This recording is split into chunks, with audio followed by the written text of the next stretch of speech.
What's good, YouTube? It's your boy, Blue Blood Sports TV, back at y'all with another one. So, pictures has surfaced of undefeated three-division world champion, former junior welterweight undisputed world champion, currently the reigning WBO, World Boxing Organization welterweight world champion, superstar boxer who is widely considered by many to be the number one best pound-for-pound fighter in the world, in Terence Crawford. Terence Crawford is 38 wins, no losses, no draw, 29 big wins by way of knockout. He is 34 years of age, 5'8", with a 74-inch arm reach. With that said, the photos have surfaced of Terence Crawford training and preparing and what people believe to be for the biggest fight in the sport of boxing against undefeated, unified, three-belt, welterweight, WBC, WBA, IBF, world champion, superstar boxer who is widely considered by many to be top two, if not the number one best pound-for-pound fighter in the world, in Errol the Truth Spence Jr. Errol Spence Jr. is 28 wins, no losses, no draw, 22 wins by way of knockout, 32 years of age, 5'9.5" with a 72-inch arm reach. With that said, Errol Spence is a big, strong southpaw who's very physical, fundamentally sound, and very consistent. And he breaks his opponents down, okay? And many people believe Terence Crawford, who started his career at a smaller weight class at 130, 135, where he was a champion and three-division world champion, is the smaller guy who needs to, deal with the physicality. Can he withstand and, offset the physicality of Errol Spence and his physical nature? Errol Spence in his last fight against former WBA welterweight world champion, Cuban star boxer Yordenis Ugas, he broke Yordenis Ugas' rib, nose, and orbital bone and got a 10th round stoppage. And Errol Spence's first title opportunity against former IBF welterweight world champion, British superstar boxer Special K Kell Brook in the UK back in 2017, he broke Kell Brook's orbital bone and getting an 11th round stoppage, okay? And Errol Spence's showdown with two-division world champion Puerto Rican superstar boxer Danny Swift Garcia looked like he was on the verge of breaking his orbital bone, right? If you look at Danny Garcia's eye, under his eye looked very swollen, very purple. Looked like he was on the verge of breaking his orbital bone. Also, against former multi-division world champion, star boxer Lamont Peterson, Errol Spence looked like he was on the verge of breaking his orbital bone before his coach Barry Hunter saw enough and waved the white towel, okay? So Errol Spence has a history of, breaking his opponents down and being very, very physical.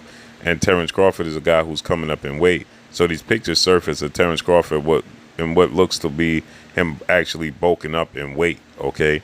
And many people are starting to speculate, well, Terence Crawford is bulking up so he could deal with the physicality of Errol Spence. He can withstand it, right? But I beg to differ. I don't believe that Terence Crawford is purposely looking to bulk up. I just think that, the longer Terence Crawford stays at the welterweight division and the older he gets, he's just physically getting bigger and getting more acclimated to being at 147, okay? Terence Crawford even, recently talked about moving up to junior welterweight to 154.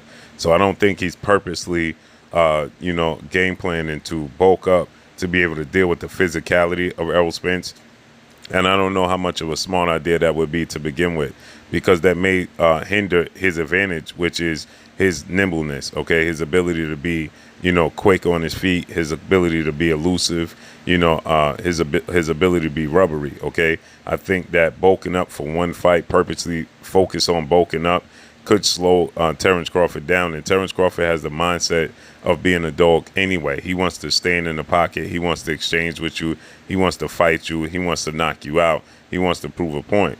And with that mindset and bulking up, that may just give Terence Crawford, the false sense that, he should stand in the pocket, right? Or it may, diminish his stamina, okay? Terence Crawford is also somebody who has great stamina.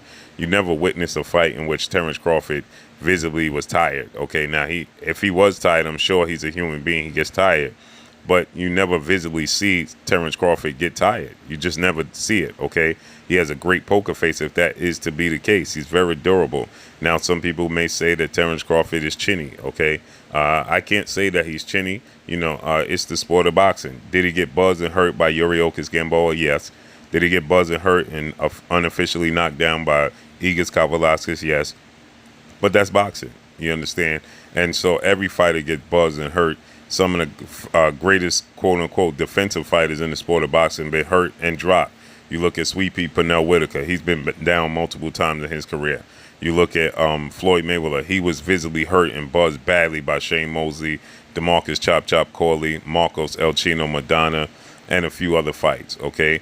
Miguel Cotto. You know, so you look at James Toney. He was on the canvas multiple times in his career. These are three guys that are considered some of the greatest defensive fighters. Willie Pep. You see Willie Pep on the canvas. These are guys that you consider the greatest defensive fighters in the history of the sport of boxing. And, you know, outside of Floyd Mayweather, they was all on the canvas. So you never seen Terence Crawford on the canvas. Now, again, unofficially, he was knocked down by Igor Kavalauskas. But I can't call him chinny. Right, he get buzzed because I think that Terence Crawford's, I think that his discipline defensively and his technique goes out the window when he, he turns the switch on to want to make it into a dogfight, and his technique goes out the window, and he has lapses on defense, what leaves himself open. He gets clipped, he gets buzzed. It happens in the sport of boxing. Now, obviously, you don't want that to happen in this type of fight with this type of fighter in Errol Spence, because ultimately Errol Spence may close the show if that's the case. But Terence Crawford himself is a big closer as well, stopping 10 of his last 11 opponents. So I won't say that he's chinny. We've seen Errol Spence buzz as well in his career, maybe once, definitely once, but maybe twice, okay? But neither one of these guys has been on a canvas, noodle leg, dancing around, have no balance, equilibrium off. That's not what either one of these guys have ever shown. So I don't go with the notion that Terence Crawford is chinny.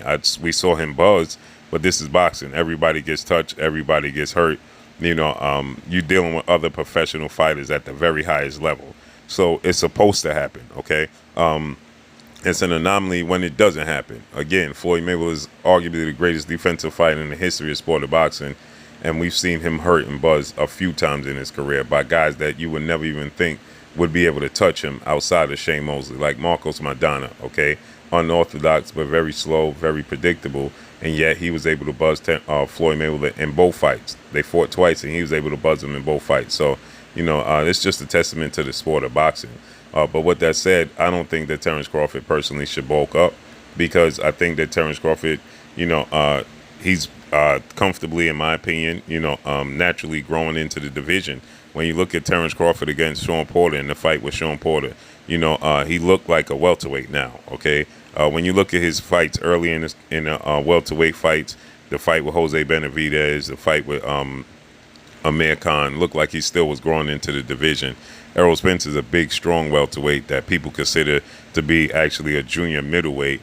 And then you look at Danny Garcia, who fought Errol Spence back in December of 2020. Danny Garcia stated that he couldn't even hurt Errol Spence, and he feels like Errol Spence is a natural middleweight, okay? So he's a big, strong, fundamentally, technically sound fighter. And so you put those two together with Terence Crawford being a small guy. Naturally, the concern is going to be, is Terence Crawford big enough and strong enough to deal with the onslaught of Errol Spence Jr.? As you can see, when they came face to face, that was one of the things they talked about when Errol Spence said, "You're just too small," right? And Terence Crawford, touched his midsection and said, "You out of shape, you're fat." And he said, "I'm not in camp," so on and so forth. But this is the biggest fight in the sport of boxing. It's truly a 50-50 fight. Everybody's going to have their own hunch of what's going to happen and their own prediction of what's going to happen and how it's going to play out. I have my own. I think that Errol Spence is going to win the fight. I think that Errol Spence is fundamentally sound. I think that Terence Crawford elusiveness and the orthodox stance and the southpaw stance is going to hinder him in this fight. I think that Terence Crawford mindset could turn into a dog and want to exchange and fight with Errol Spence, and that could be an issue. But no one truly knows what the outcome is going to be, and that's what makes it so exciting. That's what makes it so intriguing, is that nobody truly knows what's going to happen in the fight. You can speculate, you can guesstimate, but nobody truly understands and knows what's going to happen. Not even these guys, okay? They can feel in their gut 100% that they're going to win the fight, but neither one of them truly knows. So is Terence Crawford purposely bulking up? I highly doubt that. I think he's just naturally growing into the division. But that's all I got for y'all. Make sure you hit the like button, drop a comment in the comment section. Let me know what y'all think. Follow me on Instagram at Blue Blood Sports TV, or one word. Y'all already know what it is. It's your boy Blue. Peace. Oh, it is your boy Jada Kiss. Make sure you check out Blue Blood Sports TV. It's going down.